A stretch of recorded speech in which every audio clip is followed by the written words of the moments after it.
On the planet Tharion 9, where only snow, frozen steel, and razor-sharp winds existed, night did not bring silence the way it once did on ancient Earth.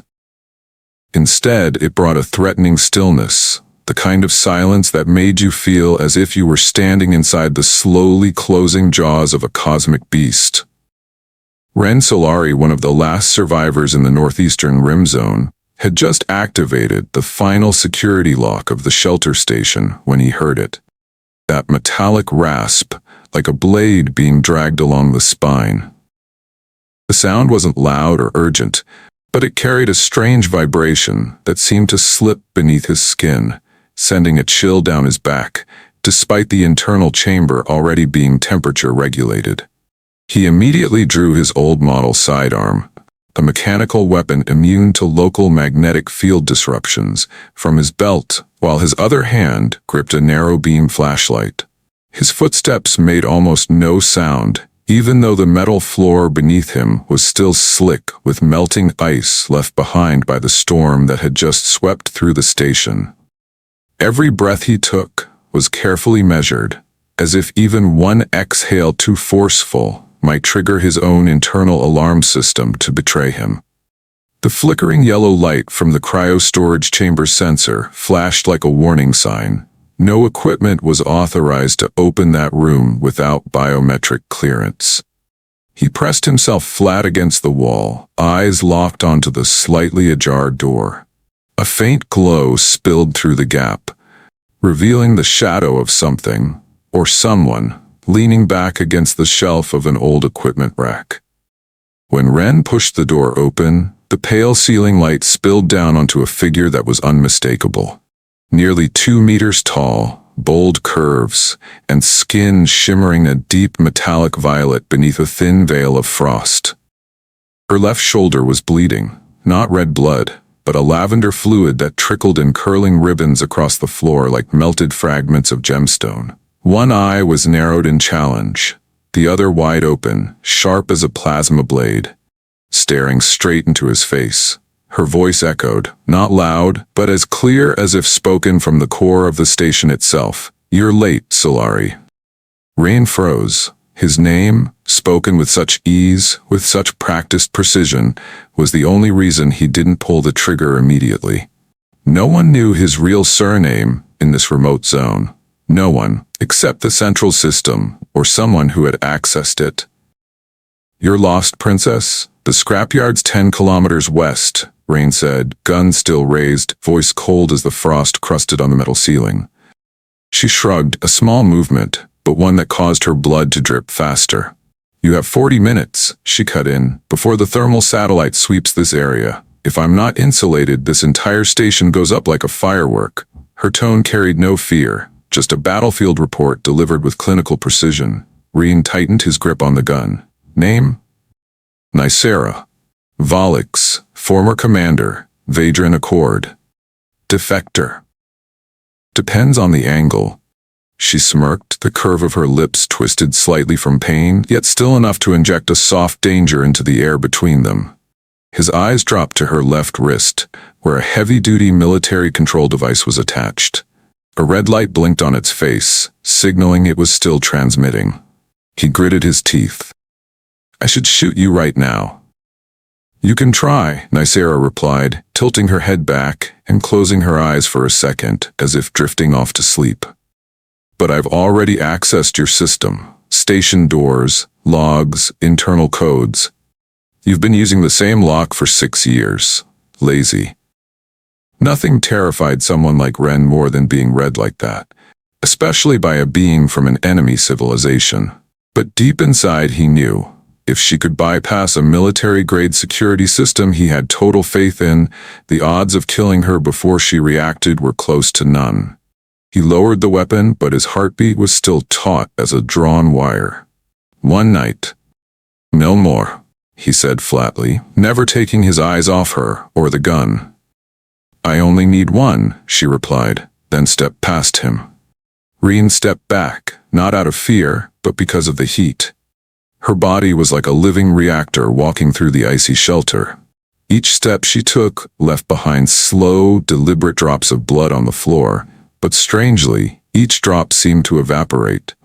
Not because of the station's temperature, but because her physiology was literally burning it off from the inside out.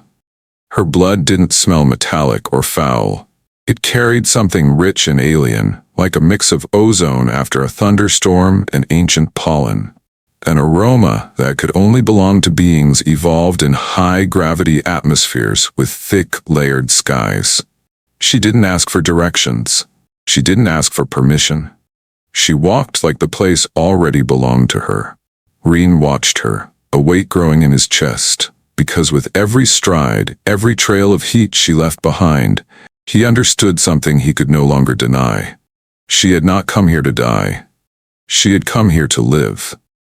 Even if it meant sharing the shelter with a stranger, or killing him if she had to. And he, Ren Solari, who had survived 4 bio-extinction wars, 7 lunar combat campaigns, and once crawled through the bloodied corridors of Valor Prime, armed with nothing but a knife, now found himself hesitating, because of a burning body, bleeding lavender, in the middle of his bunker. Rain followed behind, each step of his dragged slightly, as if pulled down by the narrowness of the corridor's gravity and the thoughts growling restlessly in his mind. Not because he feared her, the woman who had just entered his life like an ice comet tearing through atmospheric layers, but because he couldn't yet grasp what her true purpose was. Nicera's stride wasn't unsteady, even though blood was still dripping from the wound on her shoulder. She walked straight, as if already too familiar with pain, or as if whatever had stabbed her from behind before, betrayal, disappointment, despair, had hurt far worse. He didn't know which. The bedroom door slid open with a faint metallic hiss, revealing a space barely large enough for one adult to survive in, let alone rest comfortably. A single cot, neatly made and wrapped in a silver-gray thermal blanket, took up nearly the entire room. The ceiling was low. The walls were padded with insulation foam to block magnetic storm interference. Dim yellow lighting spilled down from the overhead tubing like fragments of a sunset trapped inside ductwork. "There's only one bed," Rain muttered, his tone flat but not entirely able to hide the awkwardness. "I hope you don't snore," Nicera replied with a raised eyebrow, then unstrapped her shoulder armor. Still crusted with dry snow and blood, the weighty clang of metal hitting the floor made the entire room seem to quiver for a second. She didn't wait for his response. Sitting on the edge of the bed, she began detaching the upper body plating. Her long fingers glided down the biolock seams along her sides, causing the external shell to loosen and fall open like the molting shell of some armored creature. Then, a portion of her body was revealed, not flawless, not pristine, but the raw reality of war.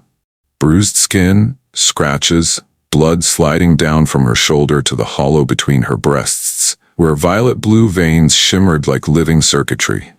Reen didn't blink, not out of lust, but out of astonishment. He had seen countless injuries before, had dressed comrades who were bleeding out on the battlefield, but never had he seen a body so fierce and yet so fragile at once. She was not human, but the weight of emotion she carried felt deeply. "Human. I'll patch this. Don't stab me while I'm doing it," he said, kneeling beside the bed and pulling a medkit from his satchel. His voice wasn't joking, nor bitter, just a plain warning. "Only if you're worthy," Nicera murmured.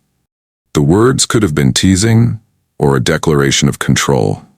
He wasn't sure. When his hand pressed the cleansing pad to her wound, her skin was so hot that he briefly thought he'd touched a compact fusion cell. Her body didn't sweat, but waves of heat radiated off her like soft sheets of plasma.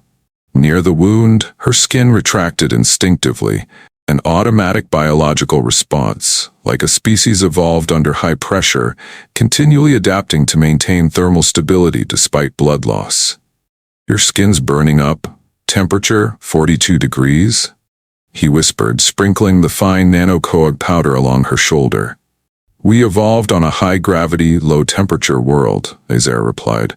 Our bodies adapted by sustaining energy in a state of constant excitation. So body heat runs higher than human norm. Is that going to be a problem? Ren asked, cutting gauze while stealing a glance up at her. Not for me, she said, not smiling this time, just looking at him. That look wasn't a challenge, nor was it flirtation. It was more like a quiet warning. I am not someone you can define the usual way, but if you understand me, you will survive. She pulled the thermal blanket from the foot of the bed and lay down on her side, her long back tightly bandaged, with taut muscle lines running the length of her spine, was visible beneath the dim lighting. Her armored leggings had already been removed. What remained was a thin, dark fabric that clung to her like a second skin. There was no request, no embarrassment. Be quiet, sleep together. I need heat. If I seize up from the cold, I die. If I die, you die too. Rain stood still, his hand clenched around his jacket strap, as if holding on to a reason to say no. But the only reason he had right now was his own survival. Not because he feared death, but because he had survived too much, too long, to die foolishly out of pride. He undressed, folded his jacket, and set it neatly on the table. As soon as his skin touched the station air, goosebumps erupted. No matter how trained the human body was, it could never fully resist the artificial chill that seeped through the cheap insulation of emergency bunkers. When he slid beneath the blanket, his back pressed against hers. No gap, no padding, just skin against skin. Breath mingled with breath. He could feel the pulse near her abdomen, her chest, not in a human rhythm, but more like bioelectric waves, steady and enduring like the background hum of an alien world.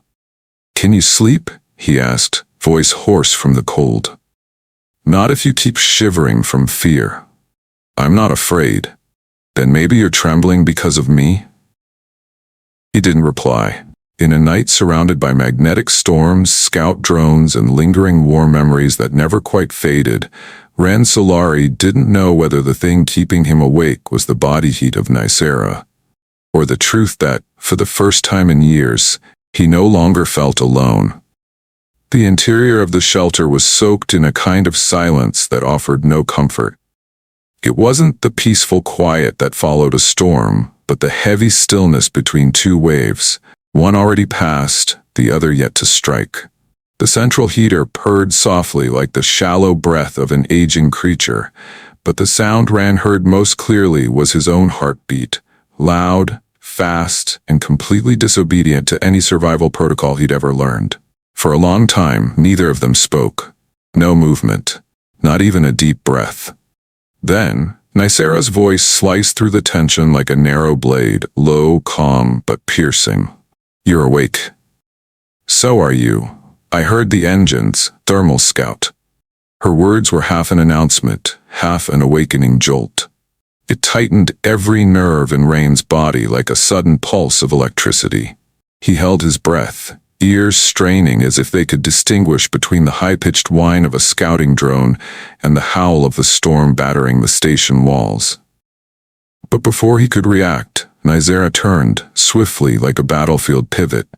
She pressed herself against him, her burning hot body molding to his back.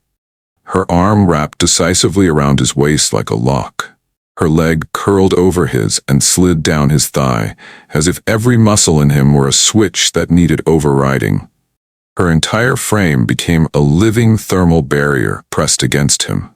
Her chest pressed into his back, the thin cloth between them barely more than air, and her breath, hot and steady, poured against his neck. There was no space left, no layer of air to separate skin from skin. What the hell? He blurted out, part shock, part something else that surged up through his chest. Not exactly fear, not lust either, but a chaos with a name called instinct. Masking thermal signature, she whispered, her voice steady, almost unnervingly calm. 2 heat sources, 2 life forms will be detected. 1 mass, 1 temperature can blend into the insulation field. Perfect logic. Reason nodded in agreement. But Rain's body didn't obey reason. His nerves were on fire, His breath grew erratic, not because of the cold outside, but because of the storm brewing within. He could feel her pulse, slow, deep, and steady like the drums of an advancing army. Or maybe it was his own heartbeat. He wasn't sure anymore. The lines were beginning to blur. "You could have warned me," he murmured, unsure whether it was a complaint or a plea. "There are things," Nicera whispered near his ear, voice low like waves lapping against the hull of an aging starship, "that are only choices. If you take the moment, lose it and it's gone." Beneath the thermal blanket there was no room to retreat, no exit, and, strangely, no desire to escape. Ren felt her hands slide slowly from his stomach up to his chest, each fingertip brushing his skin like it was writing some foreign language only they could understand. She didn't ask. She didn't wait. She simply acted. And then she kissed him. It wasn't gentle. It wasn't shy. It didn't ask permission. It was fire, flaring across the line between thought and instinct. Her lips pressed into his like they were testing his limits, extinguishing doubt with the sheer force of survival. It wasn't like any kiss he'd ever known. It wasn't a promise. It wasn't an invitation. It was a command to stay alive. A direct intrusion into the mind. At first, Ren responded out of reflex, a fragment of instinct from someone being touched for the first time in too many years, surrounded by steel and war. But then, something shifted. Because in that locked moment with their mouths fused together, Ren realized something. He didn't want to pull away anymore. His hand slid along her waist, not to find limits but to affirm. This was real. She was real. And her heat, it wasn't a hallucination. It was burning through the last layers of frost that had encased his heart, frost that had lingered for far too long since he last felt truly human. When they finally parted, just barely, just long enough to breathe, Nicera exhaled, her voice soft yet sharp like a blade wrapped in silk. "Don't get the wrong idea. That was only to confuse the sensors." Ren didn't know whether to be angry, laugh, or kiss her again, but he still asked, as if checking in with himself. "Do you do that with all the men?" "No," she whispered, her hand still resting on his chest. "But you looked like you needed it." He stayed quiet. That answer, true or not, didn't matter anymore. In that fleeting instant, the green safety light blinked softly on the control panel. Drone had withdrawn. The threat was gone, but the turmoil within was far from over. The next day, snow still fell outside the station, each flake descending silently, rhythmically, as if the planet itself was entirely indifferent to the fact that a fugitive commander and a former human soldier had clung to each other in the dark to survive. But Ren hadn't forgotten, and he certainly hadn't relaxed. The strange stillness inside the station made him more alert than any gunfire ever could. Inside, the systems remained quiet. No alarms, no abnormal signals, no trace surging pulses. Everything felt like last night had been a thermal mirage. But Ren knew the truth. The deadliest traps never came with warnings. He was sitting down cleaning his gun when the decontamination chamber door slid open. Nicera stepped out, silver-violet hair falling across her neck, still damp from the radiation scrubbing protocol. She wore a black-silver jumpsuit, a dated military uniform designed for low-grade outposts, definitely not made for someone like her. But she wore it like it was royal armor, spine straight, shoulders squared, every step deliberate and devoid of excess motion. Her gait had changed. No more staggering, no more traces of an injured woman. Her body moved with the smooth, predatory grace of a panther that had recovered from injury and was now scanning for its next prey. Only her eyes remained unchanged. Still cold, still deep. Still the kind of stare that made you feel like every bullet you owned had already been plotted in her calculations. "I need a terminal," she said bluntly without preamble. Reen didn't ask why. He simply said, "This station only has an older model. As long as it has a port to the GIA-9 interface." Reen frowned. GIA-9 was an independent data relay framework, designed for outer rim stations to maintain static logs without relying on satellite uplinks.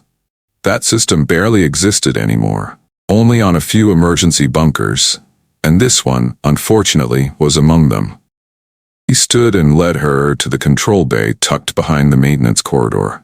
The room was dust-covered, the machinery clearly dormant for years, but the power lights still blinked faintly. One of the few mildly reassuring things in a storm of unease. The terminal sat there like a relic from a forgotten era. Its casing was scratched, the screen fogged from internal moisture, and the insulation seals around the ports were brittle and flaking. But Nazera didn't need much. All she needed was a stable plug-in. She connected her wrist device, it looked like a bio-sleeve integrated with a quantum data core, into the port. Within seconds, the screen changed states. The language of the Vadran Accord bloomed, not as text, but as rotating glyphs in three-dimensional clusters, like biological diagrams in motion. Symbols like metal blades carved lines across the grid, invoking something ancient, something futuristic, like spiritual code wrapped in wartime encryption. Ran watched silently, not daring to interrupt. He understood clearly. This wasn't the same woman who had pressed against him in the darkness. This was a living command line. A storm of logic, temporarily housed in soft flesh, but capable of collapsing entire planetary defenses if plugged into the right conduit. "What are you doing?" he asked, unable to bear the silence any longer. Not to control, just to understand what he was standing beside.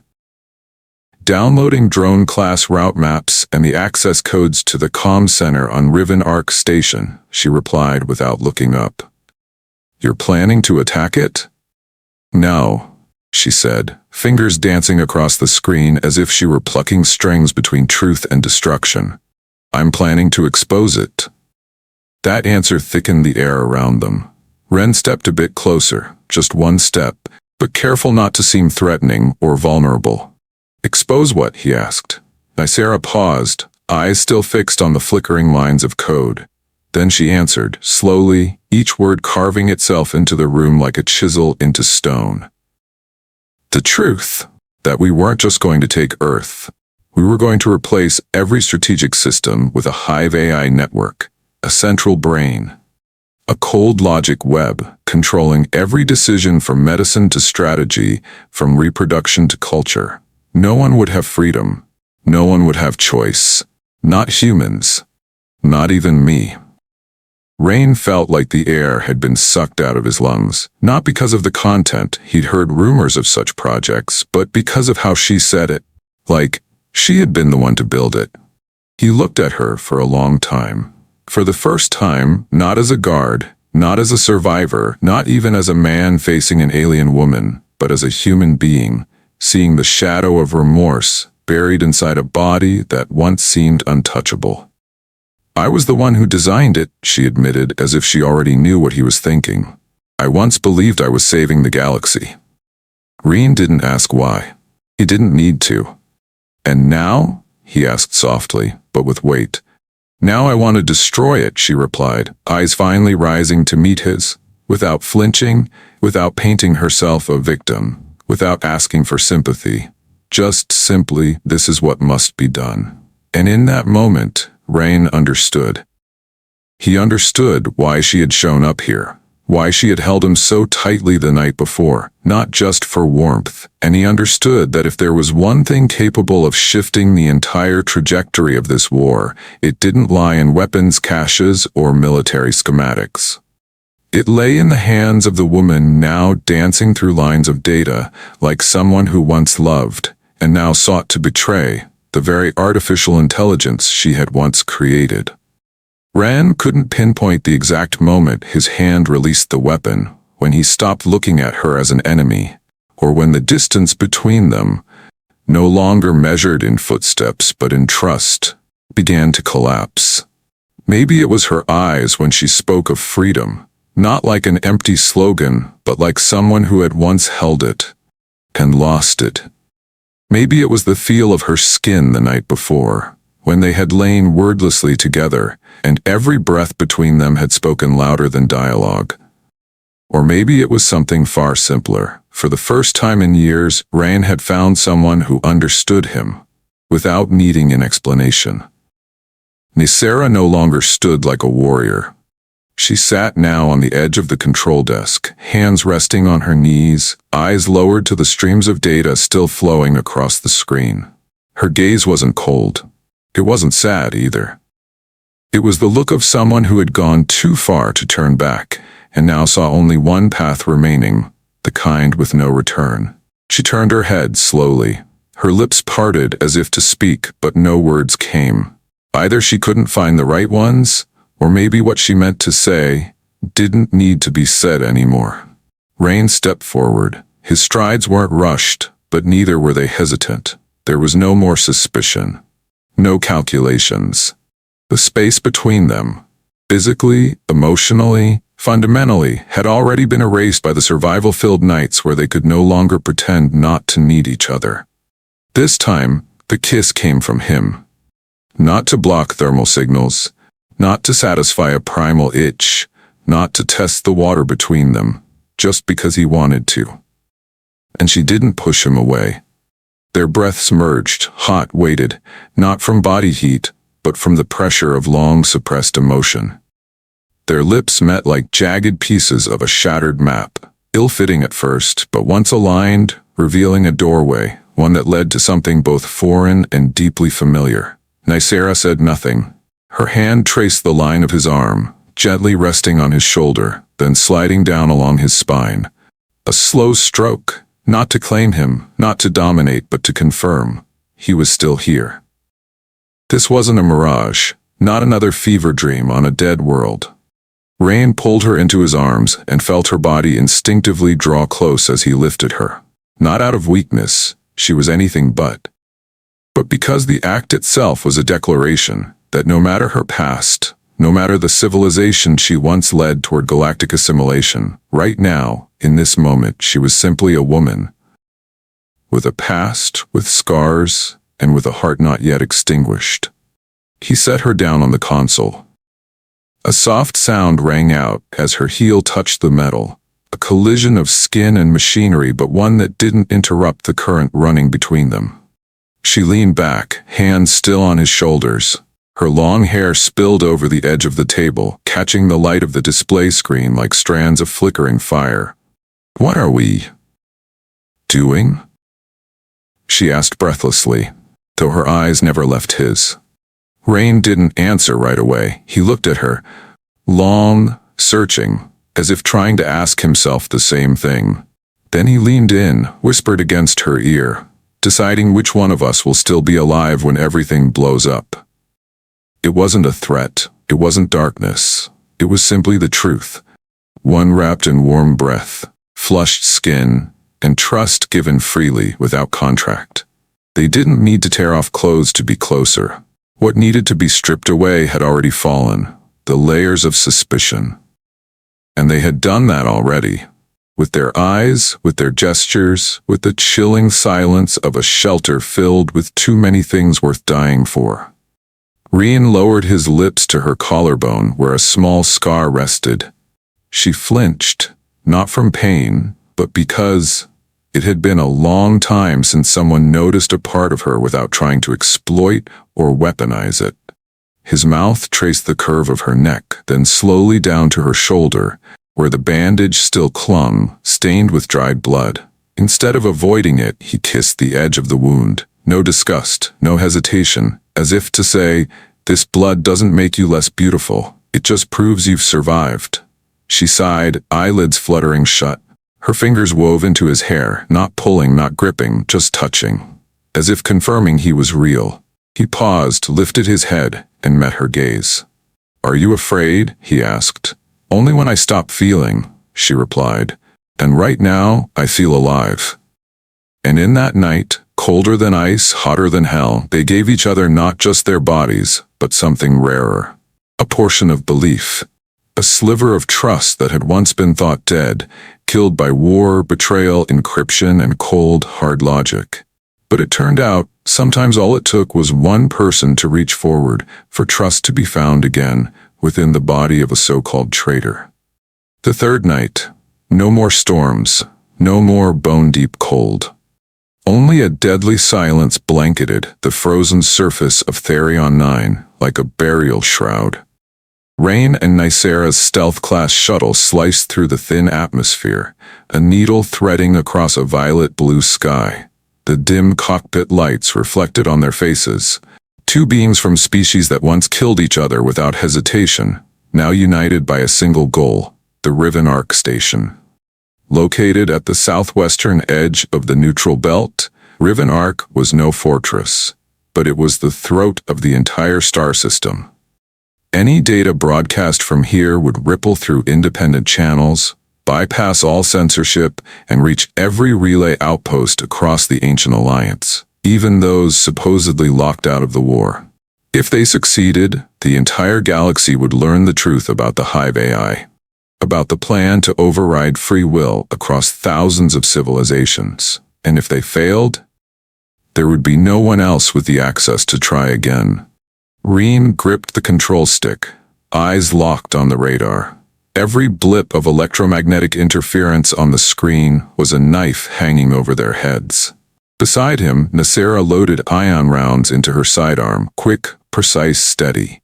"We're not alone," she said, her eyes sweeping past the cockpit window. He followed her gaze. Below, across the station's hull, rows of red lights blinked in formation.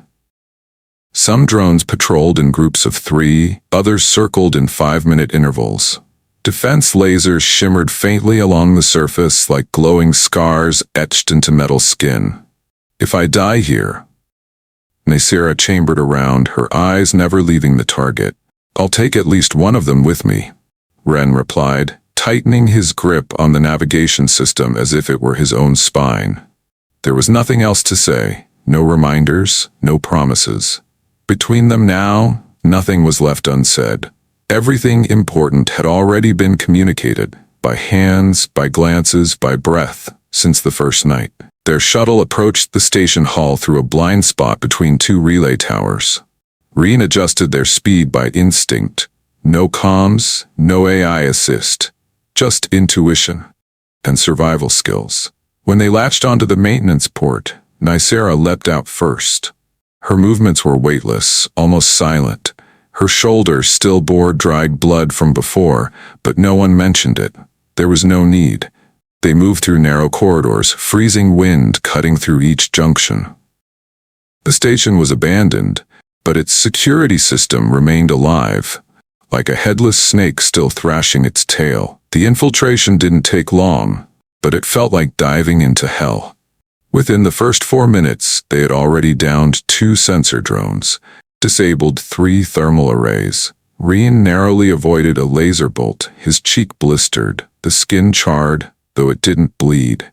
Nicera wasn't so lucky. Shrapnel sliced into her side, and lavender blood spurted out like a severed artery. But she didn't stop. "Stop the bleeding," Ren shouted. "No time," she growled through clenched teeth, still running. The broadcast chamber was on the 3rd level, locked with a Vadron-coded biometric seal. And that's when Nicera's wrist device proved its worth. Access granted. The door slid open. Inside, an ancient control panel still linked to the system's core transmission lines. Rain rushed forward, plugging the backup drive into the primary port. Nicera, still bleeding, typed in the activation sequence. Her fingers trembled. Not from pain, but because for the first time she wasn't a tool. She was making a choice. A soft ping echoed. Signal confirmed. Data streaming. The entire Hive AI blueprint, the roadmap to strip away autonomy from every intelligent species, the surveillance commands on humanity, it was all being uploaded into a network beyond anyone's control. As the transfer bar hit 100%, alarms blared. Pursuers had arrived. Ren looked at Nicera. No need to speak. He turned, pulled a self-destruct device from his gear. A small sphere glowing red once activated. "Leave nothing behind," he said. "Only the truth," she replied. He armed the device, keyed in the code. They took each other's hand and ran back down the corridor as the alarm screamed like a funeral bell for the very system that once enslaved them. 30 seconds later, Riven Arc exploded into a miniature sun. In Tharion 9's sky, a blinding white orb expanded, devouring all shadows. The shockwaves spread through the upper atmosphere, erasing every sensor, every trace of remaining data. No one knew what truly happened inside. But across the outer stations, monitors flickered to life with strange lines of information. Not war protocols, not propaganda feeds, but the truth. And that truth was bought with blood. 2 weeks after the explosion at Riven Arc, the snow on Tharion 9 kept falling, but the sky was no longer the same deep purple. The night had faded in color, as if this planet, after everything it had burned, had begun to exhale a new layer of ash. They were hiding in a rock fissure, a natural crevice beside an ancient glacial river that stretched for kilometers. The hollow was barely enough for 2 people, with a single old heater and a few thermal blankets scavenged from military scrap. They had survived, not knowing how, only that when they woke after the explosion, they were lying next to each other, one shielding the other, inside an emergency pod that had been blasted free from the station. Ran was no longer Ran Solari, the soldier who had served a forgotten alliance, the man who had left comrades behind after failed missions, the survivor who trusted skill more than hope. Now he was something else. A man who carried the memory of a truth long buried, who had killed to reveal it and loved to stay alive. And Nicera, no longer a commander, no longer Valix, no longer the hunter.